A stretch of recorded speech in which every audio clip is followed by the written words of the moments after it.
If you want to be successful in car sales, there are only two things you need to know about any customer you will ever deal with. They want to be right, and they want to be understood. Think about it. Anytime you want something, whether it be a home, a car, or a pair of boots, you have already made yourself believe that you want this thing. Whatever your reasoning may be, you want to believe that you are right for feeling this way, that you really deserve this. My fellow automotive salespeople and finance managers, if you didn't know this yet, you have it easiest of all. The buying decision is already there. They filled out an application, they submitted a request, they reached out to you, they walked into your dealership. There is no way that they ended up there without tons of buying decisions leading to that conversation with you. Let me ask you something. How many times have you had a customer waiting in the showroom for far longer than they felt comfortable just to have a conversation with you? If they come into that room telling you, "I'm just looking," or "I'm still not sure," then what they're really saying is, "I just want to be understood." Because of course, there's always going to be something holding them back from going ahead and buying. Or more often than not, they would have already bought it and wouldn't be having that conversation with you. So understand that the resistance that you are feeling is nothing more than unspoken fears and concerns. After all, it's not every day that you buy a new car. It's your responsibility to become that helping hand to the customer. By structuring the interaction around the benefits, you can guide the conversation to make them feel as if the perceived value of buying a car from you is far greater than their fears. The customer needs to feel like, not only was I right about wanting this car, but now I realize I really do need this car today. If you cannot segue the buyer into need today, then you must be used to hearing, "Thanks for everything, but I think we'll think about it," or "Just give me a call back next month," and you never hear back from them. But it's not always that simple. In fact, most of the time, as much as a customer is smiling and nodding along, there is actually a queue of questions, thoughts, complaints, and fears that are adding up in their mind that they aren't telling you. If only you could read minds. How easy would selling be? Have you ever seen that Adam Sandler's movie Click? Remember that scene when he's in a meeting and the clients are speaking with themselves about all the problems they're having, but it's in a different language? Do you remember how fast he closed the deal when he was able to understand what was really going on in the client's mind? Buyers always want to feel like they got a good deal with the least amount of costs associated with it. Although we don't know what our prospects believe a good deal looks like, or what they came in thinking, we do have the ability to dig through the noise, understanding their primary buying motivations, and then gear the presentation around those few key points. For example, if you know that the prospect wants to save money, you could highlight the features that relate to saving cost benefits in the future. You already know that the dealership's credit rebuilding program or service plans will help them save money in the future. But now, because you raised the feature before the objection was told, this generic feature has now become a specific benefit in the eyes of the customer, and now it seems like a bargain. So, the best time to handle an objection is before they are even spoken. This is because the more effective you are at understanding the prospect's position in the sales process, the better you can focus your pitch around those few concerns and are less likely to get objections at the end of the sale.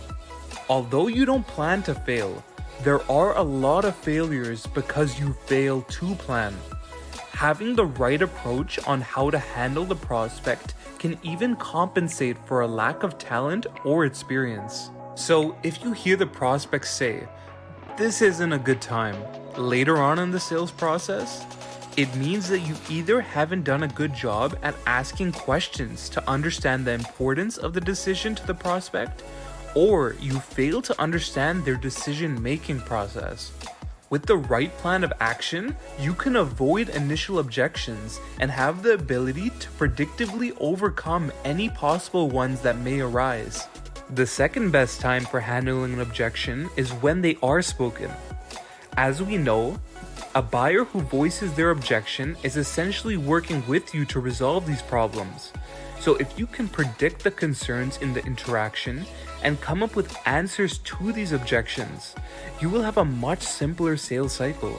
So how can we overcome these objections with the least amount of resistance? Well, the best thing to do when you're being told a problem, as Solomon says, he who answers a question before he hears it out is not wise. So if the prospect really has a problem, let them voice their full objection. Now that you are prepared to handle the situation, instead of feeling caught off guard, make them feel understood, as if you already knew that this was going to be a concern that they were going to raise and is something that they are right for feeling. When salespeople are unprepared to handle objections, then out of nerves, they will often go into this monologue of trying to overcome it, when the best plan of action is quite the opposite. See, an objection that the prospect is telling you is just the tip of the iceberg. By inquiring about that objection and allowing them to speak, you will work your way down to what the real issues are. This would sound something like, "Okay, thanks for bringing that up to me, but try to help me understand why you feel like that, because you mentioned earlier that getting a more reliable vehicle before the winter was a really important problem to be solved, but now you're telling me it's not a good time. Help me understand that." By sincerely acknowledging their concern, redirecting the objection into a question, and addressing the biggest problem they had, you have created this environment where the prospect feels like they are contradicting themselves. This will allow you to stay in control and guide the prospect through their logical and rational decision-making processes. Like I said at the start of this video, the customer just wants to feel that they are right. So most of the time, objections are not as much hurdles for you to overcome as much as it really is for the customer to feel like they are making the right choice by spending this amount of money. I know this is easier said than done, so here's an example. What would you do if the prospect asked, "Why would I buy from you when the dealer down the road has the same car but for cheaper?" Like most of you watching this, I couldn't compete with the pricing of the big dealers. And for so long, whenever this question would come up, I would have no idea what to say, so I'd just go on and on about the benefits when not realizing that I just lost control of the sale. Instead, try saying this. "Well, let me ask you this. If the price were the same, would you rather buy from them or from me?" Remember, if they really thought there was a better deal somewhere else, then they wouldn't be trying to buy from you right now. So let them speak about why they would like to do business with you if the price were the same. Ask them again. This allows the customer to really realize the benefits you offer from their own understanding. And now, instead of trying to sell at the full price of the vehicle, it gives you the power to negotiate between the difference of pricing between you and your competitors. So for just an extra $20 per month, you'd be willing to lose the opportunity to get this car right now? Then you might hear something like, "No, well, I never make a decision without talking to my wife first." Of course you don't. Neither do I. How long have you been with your wife for? Wow, that's great.